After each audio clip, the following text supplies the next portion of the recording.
What's the difference between a dream and reality? I'll say at the end what I think Martin Luther King Jr. might have said.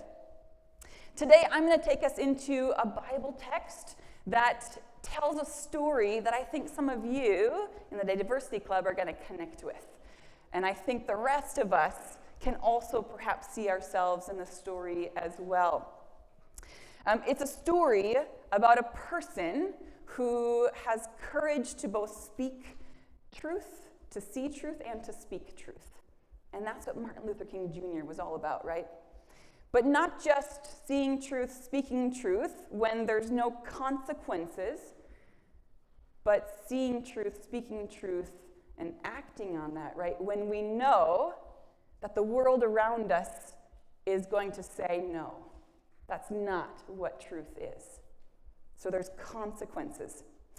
So in our story today, it's going to be about Jesus and his disciples and a person that they encounter. Here's the backstory. He's in Jerusalem, and he's at the Temple Mount, and he engages with some of the religious leaders. They're called Pharisees. And these religious leaders ask him what he's all about. And Jesus says something like, "Before Abraham was, I am." And in that short saying, he essentially says, you've heard of Abraham. You've heard of Moses and all these Old Testament people, but I am. I am God there from the beginning at creation. And when he says that, it's essentially blasphemy for him. And so they start gathering stones to throw stones at him. And Jesus and his disciples escaped, and they left the Temple Mount, and they began heading down these steps where there's probably some, markets and people selling places. And as they're going along, they meet a person, a man who was blind, and he was blind from birth. And Jesus is going to heal this man. So we'll put our first text up here. I'm going to read it. We're going to go through the whole chapter piece by piece. So here it is. As Jesus went along, he saw a man who was blind. He had been blind since he was born. Jesus' disciples asked him, "Teacher, who sinned? Was this man born blind because he sinned, or did his parents sin?" "It isn't because this man sinned," said Jesus. "It isn't because his parents sinned. He was born blind so that God's power could be shown by what's going to happen. While it is still day, we must do the works of the one who sent me. Night is coming, then no one can work. While I am in the world, I am the light of the world." After he said this, he spit on the ground. He made some mud with the spit. Then he put the mud on the man's eyes. "Go," he told him, "wash in the pool of Siloam." Siloam means sent. So the man went and washed, and he came home able to see. His neighbors and people who had seen him earlier begging asked questions. "Isn't this the same man that used to sit and beg?" they asked. Some claimed that he was. Others said, "No, he only looks like him." But the man who had been blind kept saying, "I am the man." "Then how were your eyes opened?" they asked. He replied, "The man they called Jesus made some mud and put it on my eyes. He told me to go to Siloam and wash. So I went and washed, and then I could see." "Where is this man?" they asked him. "I don't know," he said. Okay, so in this story, Jesus and his disciples, they encounter this man who is blind, and he's been blind from the day that he was born. He's never seen anything. And the disciples ask this theology question because in the first century world, they had to have a reason for why somebody might be different, why somebody might have a disability like blindness. And in their minds, it had to be a result of a moral failure. Somebody had to have done something wrong. So if he was blind from birth, then it's likely not him, but perhaps his parents. And Jesus says, no. This man is not blind because of something somebody did, but because of the fact that God wanted to show the world that he has power, that he is God, and that he loves and he cares. And that this way, the people on this earth might see the power of God at work. And Jesus invites the disciples to join in that. He says, we have been given this task to do. I became a mom about 5 years ago, just over 5 years. Phoebe, my daughter, is 5 years old. And since that time, some people have asked me, do you read the Bible differently? Because I teach the Bible at Whitworth. Do I read the Bible differently now that I'm a parent? Now, normally I say no, because, I don't know, it hasn't impacted me that much. Maybe my theology, the love of God, I have a deeper sense for. But in terms of reading the Bible, not so much. But this is one passage that I do read slightly differently. And it's mostly when Jesus goes to heal this person. Do you remember what he does? He spits on the ground. He gathers some dirt, and then he spits in it. Right? And he mixes this mud with his spit in his hands, and then he just puts it on this guy's eyes. When I think of spit going on eyes, I think now of conjunctivitis. Pink eye. Pink eye. Have you ever had pink eye where you get a cold and your eyes turn red and they are itchy and scratchy? My husband Alan and I fear for pink eye about every 4 weeks in our house now. It just follows us. That's what I think of when I read Jesus spitting into this mud and putting it on this guy's eyes. But I don't think conjunctivitis was the thing that he was thinking of. Why is Jesus making mud and putting it on his eyes for healing? Jesus can just say, be healed. I'm the power of God within me, healed. Why does he take mud? I think it's because the human, right, is created out of the dust of the earth. We're like all the animals. We're part of the earth. And in the beginning, when God created all things, there wasn't blindness. There wasn't an inability to thrive. There wasn't disease. Everything was good and beautiful and whole and flourishing. So I think even just having this mud, creating this thing out of the earth, and using that to be the thing that touches his eyes, it's Jesus saying God is making everything new. We're going back to the beginning when God is going to bring wholesomeness and flourishing and justice back into every part of our lives. And that's what Jesus is inviting the people into with mud.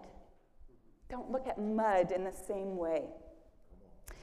And so then Jesus, tells this man to go home. And he goes home and he encounters his neighbors. So before we continue on, I want you to see a picture. Now, it's hard to see because it's a little far away, but this is a cool picture, I think. It's of Jerusalem, but it's both Jerusalem from 2,000 years ago and today. We can see that it's today because at the top you see Temple Mount, and what's there? The Dome of the Rock, right? So that's today. And if you look closely, it's hard for you, I know, but there's some roads that have cars on them driving, right? So it's today. And at the same time, if you were in Jerusalem, this is the city of David, it wouldn't look like that. And that big wide road going down through the kind of center left, that's what it would have been in the first century world. It's just a walking path. It's just steps going down. And that's where they would have markets and people selling things. And you see what it goes down to. This big pool. That's the pool of Siloam. That's the pool that Jesus would have sent this man to, right? And so Jesus left the temple because they're about to stone him, and he begins walking with the disciples down this market road. They encounter this man blind who's begging. He heals him, and he says, make your way down to the pool. And he washes in the pool, and he can see for the first time in his life. Imagine never having seen the light of day. And then you wash, and just suddenly the whole world is open to you. Even the color of water, right? He's at that beautiful pool. But our story doesn't end there. So let's look at what happens next. Let's put the text up. The neighbors, these people, bring the man to the Pharisees, these religious leaders who were about to stone Jesus.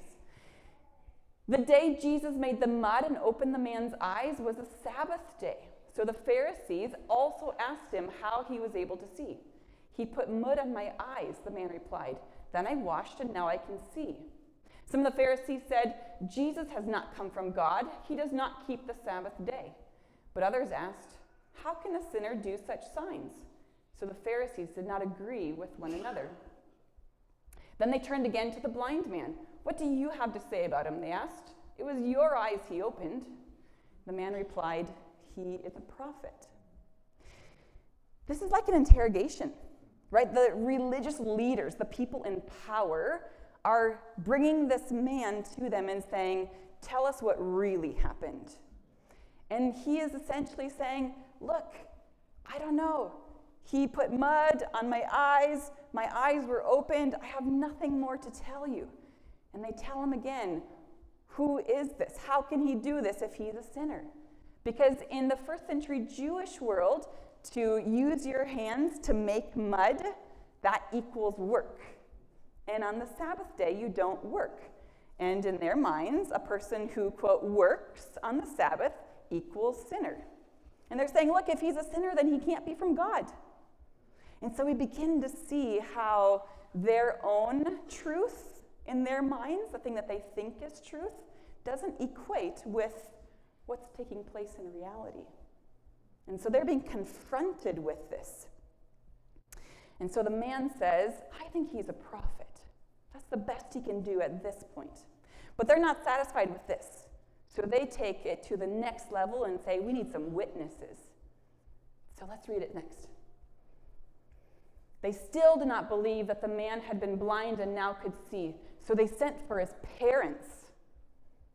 Is this your son, they asked? Is this the one you say was born blind? How is it that now he can see?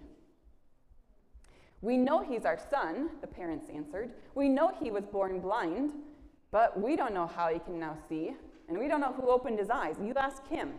He's an adult. He can speak for himself. His parents said this because they were afraid of the Jewish leaders. The leaders had already made this decision about Jesus. Anyone who said Jesus was the Messiah would be put out of the synagogue. That was why the man's parents said, he's an adult. Ask him.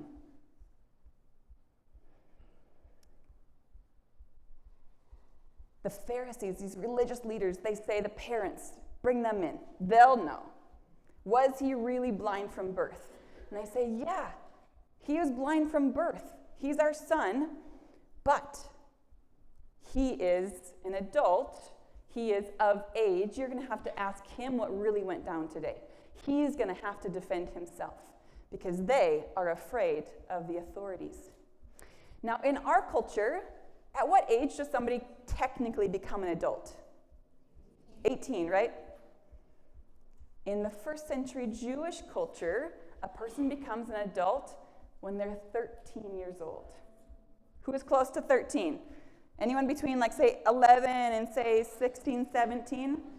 Many of you, right? Many of you. This man in the story who is blind from birth and has his sight given to him, he's probably like 14, 15 years old. Close enough to the age when he would have become an adult. Otherwise, if he was like 30, 40, 50, 60, like the other men in the room, there would be no reason for the parents to say he's of age, because that would just be obvious. This is likely a kid. Imagine yourselves.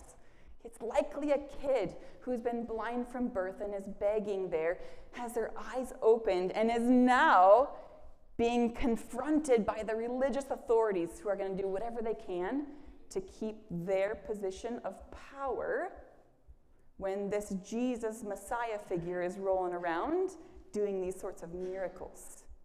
And that's going to be the basis of what's going to be in the kind of showdown here. So they called the parents, and the parents say, We don't want to talk about it because they are afraid that the religious leaders will exile them from their community. It might be their reputation. It might be just the fact that that's their community. It might be the fact that in the synagogue they also support them financially. It could be lots of things. But either way, they're not willing to defend their own son. And so this kid is showing already more courage to speak truth than his own parents. The next one. Again, the Pharisees called the man, and we can just think of him as a kid. The Pharisees called this kid who had been blind to come to them. Give glory to God by telling the truth, they said. We know the man who healed you is a sinner. He replied, I don't know if he's a sinner or not.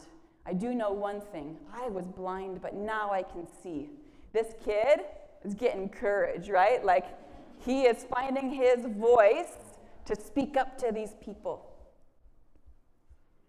Then they asked him, what did he do to you? How did he open your eyes? He answered, I've already told you. Now we can hear a little bit of this like teenager, snarkiness. We've all been there. He answered, I've already told you, but you didn't listen. Why do you want to hear it again? Do you want to become his disciples too? Then they began to attack him with their words. You are this fellow's disciple, they said. We're the disciples of Moses. We know that God spoke to Moses, but we don't even know where this fellow comes from. Listen to this next line. The kid answered, well, that's really surprising. You don't know where he comes from, and yet he opened my eyes. We know that God does not listen to sinners. He listens to the godly person who does what he wants them to do. Nobody's ever heard of anyone opening the eyes of a person born blind. If this man had not come from God, he could do nothing. This is a kid who's already experienced the love of God. And now he's having to defend that to these religious leaders who are so scared that they're going to have their power, their authority, their version of truth taken from them. And this kid is just like, right, he is finding it. He's finding his voice. Then the Pharisees replied, when you were born, you were already deep in sin. How dare you talk to us like that? And they threw him out of the synagogue. You see, even here, this kid says, I don't know. I don't know how he did it, but what I do know is I once was blind and now I see. That's truth, and that is irrefutable. No one can take that from him. He has experienced God giving this new life because he is feeling for the first time the love of God for him, this beggar, this poor kid that the world has tossed aside, including his own parents. And he challenges these religious authorities' knowledge. But you see, the thing is they're so committed to their agenda that they can't see a different form of evidence. They can't see the evidence. They can't be okay with the evidence because they have their agenda to hold on to. And what's their agenda? Their agenda is power. Their agenda is being the authority people. The ones in the right all the time that you do not question. If they give that up, they give up everything. And that's a hard thing to give up, isn't it? Our religious leaders in various contexts, our political leaders, all sorts of leaders are committed to agenda over truth. And we are called to speak up and out against that. And that's what we see Martin Luther King doing, right? We see him speaking against the people who have power to keep status quo. And he says, it's not okay because God, right, Martin Luther King Jr. was this reverend. He was a pastor. He knew that God created all people equally for freedom, for love, for justice, to everyone can live this flourishing life. He knew that. Just like this kid in this story is beginning to grasp the fact that God loves everyone. And you can't refute this sort of evidence. As he says, right, if he's not from God, then I don't know what's happening. But this is what happened, so therefore he has to be from God. You cannot argue against it. They throw him out because he's not aligned with their political agenda. One last little section. Jesus hears about it. Jesus hears that they threw him out, and he went and found him. And he asked him, "Do you believe in the Son of Man?" The man said, "Point him out to me, sir, so that I can believe in him." Jesus said, "You're looking right at him. Don't you recognize my voice?" "Master, Lord, I believe," the man said, and worshipped him. Jesus then said, "I came into the world to bring everything into the clear light of day, making all the distinctions clear, so that those who have never seen will see, and those who have made a great pretense of seeing will be exposed as blind." Those who have made a great pretense of seeing, those who say, "I know it all, I know truth, you can't question this," they're the ones who are exposed as truly being blind. And Jesus essentially says that the ones who see truth through the eyes of God, they're the ones who are seeing all things. And so Jesus then reveals him. He says, "I believe," and we have this contrast. So we have this story of this kid who's lived his entire life without seeing the light of day. He's been rejected by his parents. He's been rejected by his religious leaders. He's been rejected by neighbors, and he begs every day in order to stay alive. And Jesus comes to him. He spits on this mud or dirt and makes mud, puts it on his eyes, and says, "I am making all things new. And even you, this blind beggar, are being invited to come into this new world, because God's love is for you." And so this story is a story about a kid who has courage to speak truth. Martin Luther King Jr. might have been older, but it's the same idea. And that's what I see in you guys, courage. Courage to speak truth to the world around you when people want to say, "You don't know what you're talking about, you're just a kid, I know truth, do what I say." What do we do in those moments? How do we stand for our convictions? How do we speak for truth when we know that there might be consequences? Because there's often consequences when you're speaking truth to power, right?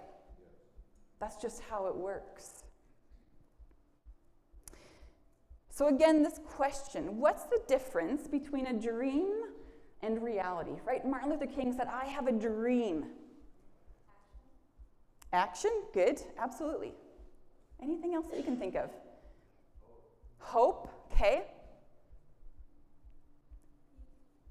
What is it? Did I hear peace? Yeah, okay, good. What? Love, yeah. So many great things. Here's what I think we can add to it. One person can see a dream.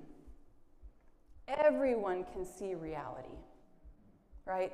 Martin Luther King had a dream that the love and justice and righteousness of God for all people would be something that doesn't remain in his own brain. His dream was that everyone would share it, that it would become a reality, meaning that literally everyone would see this and experience it. There's a portion of his speech where he quotes the prophet Isaiah. I'll just throw this up here. Martin Luther King said, "I have a dream that one day every valley shall be exalted, and every hill and mountain shall be made low.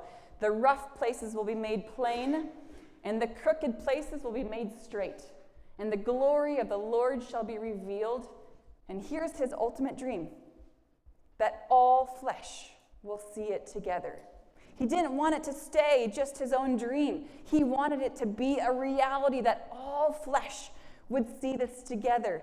The prophet Isaiah was envisioning, right? He had his own dream of the day when God's justice would be there for all people, where the poor would be lifted up, right? The excluded would be invited in. The blind would see. This was Isaiah's hope of one day when God restored all things. Martin Luther King Jr. goes to that text because he knows that that's his hope also. And he doesn't want it to stay in his brain as his own dream. He wants it to be a reality, that all flesh might see these changes. But, of course, as we all know here, to have change requires courage. Courage to see truth. Not our own versions of truth, but God's versions of truth. And then to speak truth, despite the consequences. We know Martin Luther King's consequences, right? There's always consequences. But that hope that somebody mentioned, right? That's the reason. That's the reason for standing up, speaking out, despite the consequences. So, to all my friends who have joined us today, I just want to thank you and applaud you. Because again, like I said at the beginning, you see something that people 3 times your age do not see. And that's going to follow with you for the rest of your life. And you are going to be the agents of change. To my friends in the church who are not teenagers, right? We also have a voice. We have the same voice that Martin Luther King Jr. had and the same opportunity to speak truth, despite the consequences that might follow, because we have the same hope that Isaiah had, that one day God would come and restore all things to himself. And it wouldn't be just a dream, it would be a reality that all flesh would see together. Thank you, and amen.